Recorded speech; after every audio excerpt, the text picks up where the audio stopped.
नमस्ते बच्चों। आज यह वीडियो क्लास 9th के बच्चों के लिए बनाया जा रहा है। इस वीडियो में हम लोग आज चैप्टर 12 हीरोन का सूत्र पे काम करने वाले हैं। ठीक है, तो इस चैप्टर का क्या नाम है? हीरोन का सूत्र। ठीक है, जैसा कि आपको दिख रहा है ये हीरोन का सूत्र है। तो यह जो चैप्टर है बस एक सूत्र पे आधारित होने वाला है। ठीक है, और ये सूत्र किस आकृति पे आधारित होगा? तो एक त्रिभुज पे आधारित होगा। यानी बेसिकली हम लोग हीरोन के सूत्र की मदद से त्रिभुज का क्षेत्रफल निकालने के लिए सीखेंगे। ठीक है, यानी ये त्रिभुज पे आधारित चैप्टर रहने वाला है। इसके कारण हम लोग पहले एक बार रिकॉल कर लेते हैं कि त्रिभुज आखिर था क्या। ठीक है, याद कीजिए क्या नाम है? त्रिभुज। तो नाम से ही दिख रहा है त्रि का क्या अर्थ होता है? तीन। और भुज का क्या अर्थ होता है? भुजा।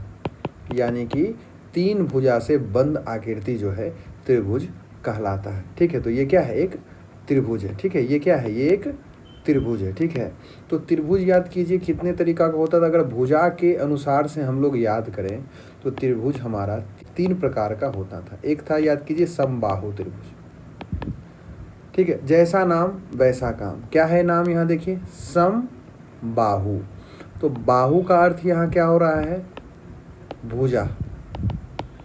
और सम, गणित में सम का मतलब क्या होता है? समान।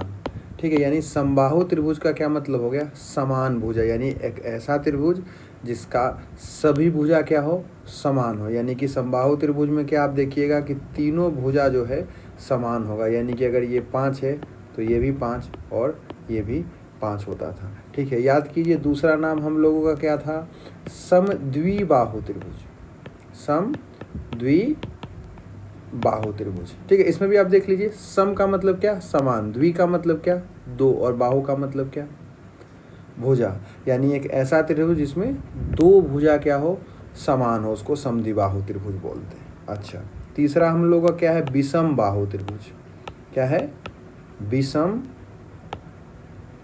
बाहु त्रिभुज। चूंकि सम का मतलब समान तो विषम का मतलब असमान। यानी एक ऐसा त्रिभुज जिसका तीनों भुजा क्या हो? असमान हो, उसको हम लोग विषम बाहु त्रिभुज बोलते हैं। ठीक है, तो हम लोग हीरोन के सूत्र से, ठीक है, हीरोन के सूत्र से हम लोग त्रिभुज का क्षेत्रफल निकालने के लिए सीखेंगे। अच्छा, त्रिभुज का क्षेत्रफल क्या होता था? जो कि अभी तक हम लोग पढ़े थे कि 1/2 गुने आधार गुने ऊंचाई। यानी कि एक ऐसा कोई भी त्रिभुज ले लीजिए, अगर उसका आधार ये है तो उसका ऊंचाई ये हो जाता था। ठीक है, ये हम लोग पढ़ चुके हैं।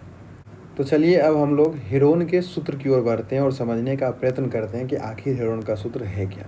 ठीक है, तो सबसे पहले ध्यान रखेंगे कि हीरोन का सूत्र नाम ही इसलिए पड़ा क्योंकि ये सूत्र जो है हीरोन नामक गणितज्ञ ने दिया था, जिनका जन्म मिस्र में हुआ है। और याद रखना है कि ऑब्जेक्टिव का ज़माना है, तो अगर आपसे पूछ दिया जाए सवाल कि हीरोन किस देश से संबंधित है, तो हम लोग मिस्र बताएंगे। ठीक है, और जैसा कि आपको पहले ही बताया गया कि हीरोन के सूत्र से हम लोग त्रिभुज का क्षेत्रफल निकालने वाले हैं, तो त्रिभुज का जो क्षेत्रफल होगा वो हीरोन के अनुसार से ये फॉर्मूला होने वाला है। ठीक है, जहाँ √s, s घटाव a, s घटाव b और s घटाव c होगा। ये ABC क्या है? तो त्रिभुज का भुजा है। यानी कि एक अगर कोई त्रिभुज हम ले लें, एक भुजा उसका A है, एक भुजा उसका B है और तीसरा भुजा उसका C है, तो हम बड़ा आसानी से उस त्रिभुज का क्षेत्रफल निकाल सकते हैं। हमें ऊंचाई का कोई काम नहीं पड़ने वाला है। हीरोन का सूत्र यही मदद करेगा।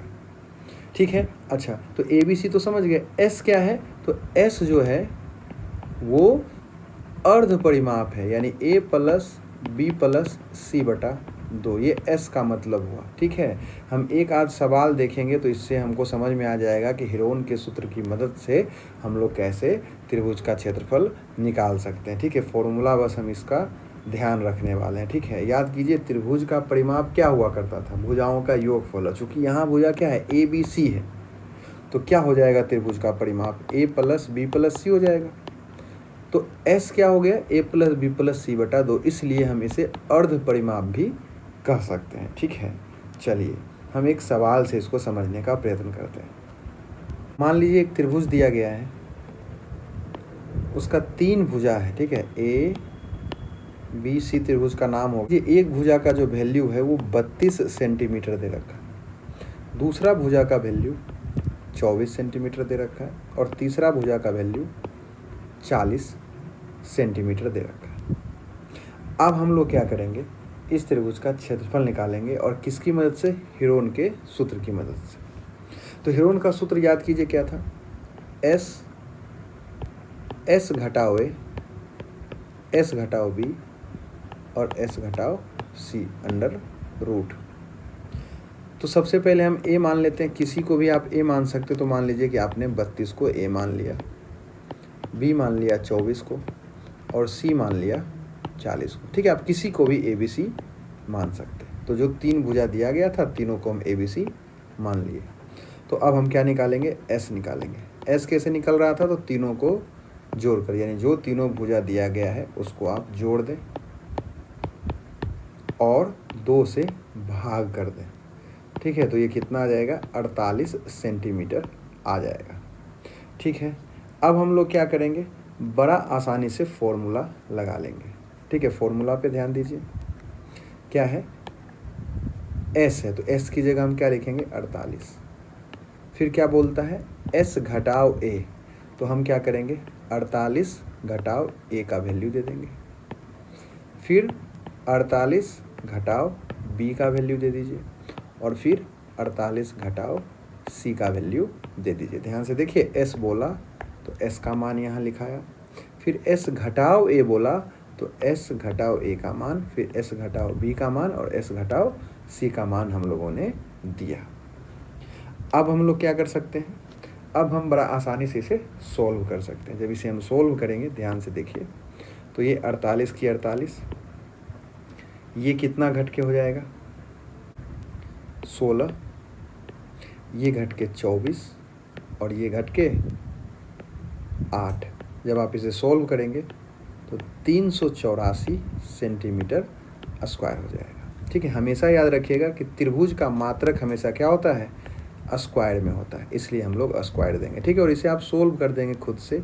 इसका वर्गमूल निकालना है, अब वर्गमूल इसका निकाल ही सकते हैं, तो वर्गमूल निकालिएगा तो वो कितना आ जाएगा? 384 सेंटीमीटर स्क्वायर आ जाएगा। तो आपने देखा किस प्रकार से हम हेरोन के सूत्र से अगर एक त्रिभुज का तीनों भुजा हमें मालूम रहे तो बड़ा आसानी से हम उसका क्षेत्रफल निकाल सकते हैं। ऊंचाई की कोई आवश्यकता नहीं है। ठीक है, तो बहुत ही आसान है, बस जोड़ घटाव गुणाव भागा और थोड़ा सा वर्गमूल वगैरह करना है। बड़ा आसानी से हम लोग इसका क्षेत्रफल निकाल सकते हैं। ठीक है, एक सवाल और देखते हैं। सवाल है कि 10 सेंटीमीटर भुजा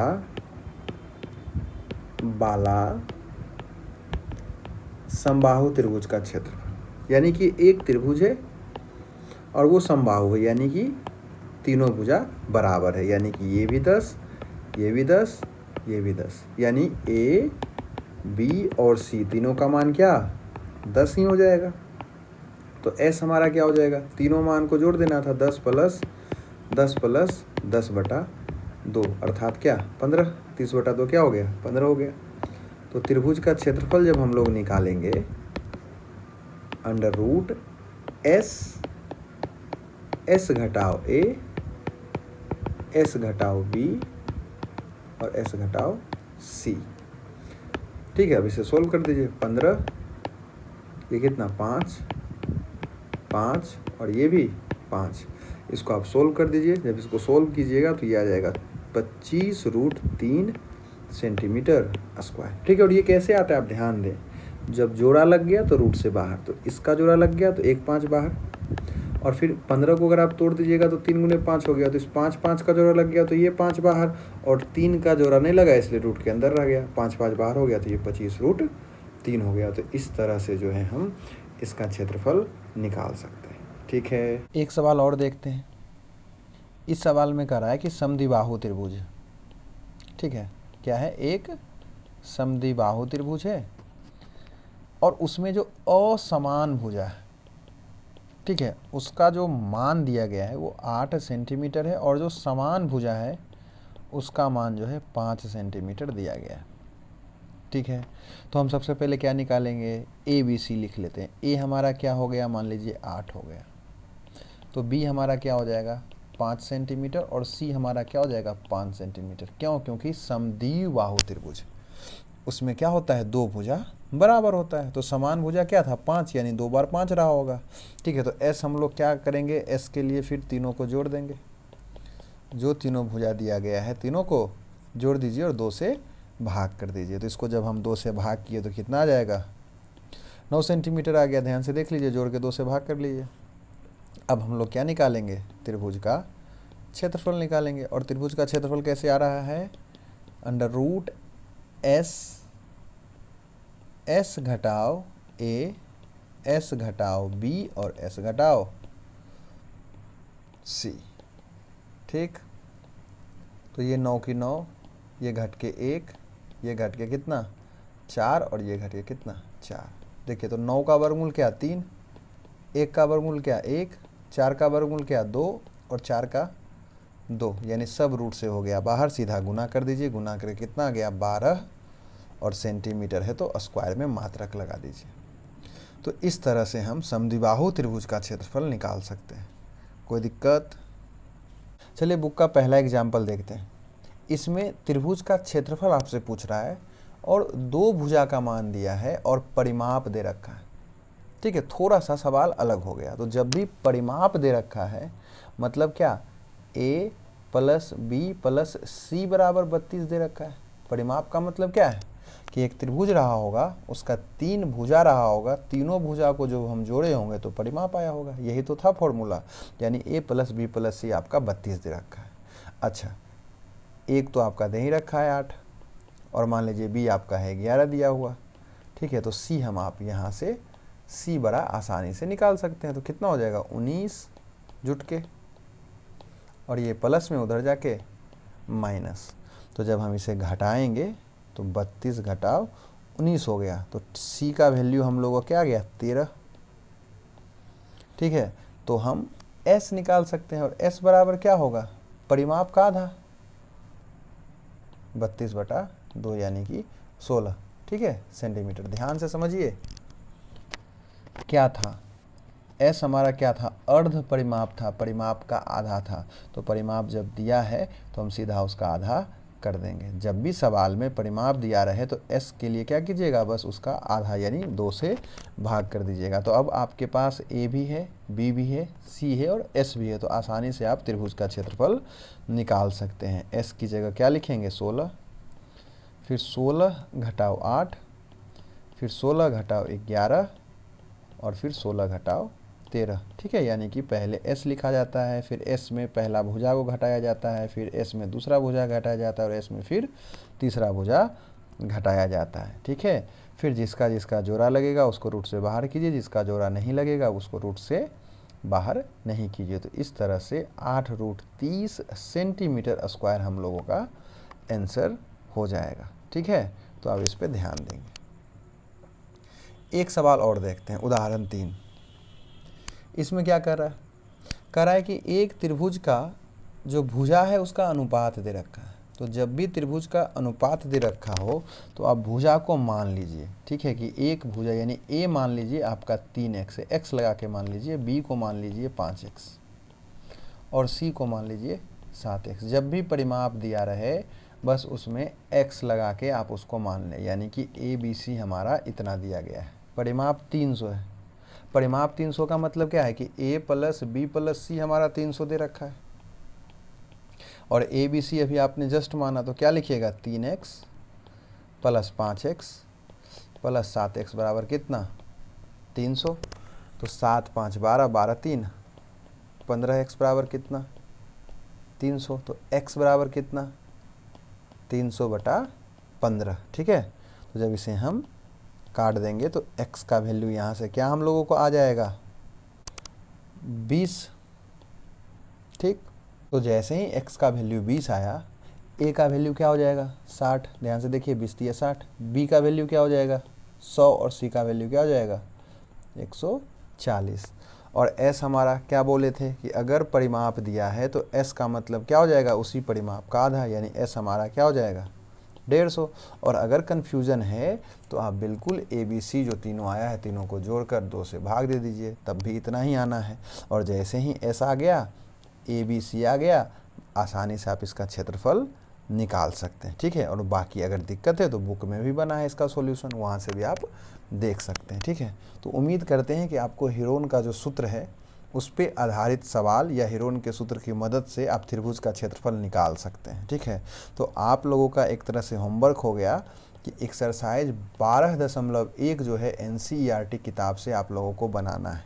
ठीक है, आप खुद से इसको ट्राई करेंगे इसी आधार पे, और जो जो सवाल नहीं बनेगा उसे हम अगले वीडियो में आप लोगों को बता देंगे। ठीक है, बाकी समझने में कहीं अगर दिक्कत हुआ हो तो आप हमें बता दें, ताकि अगले वीडियो से हम इस बात का ध्यान रखेंगे। धन्यवाद।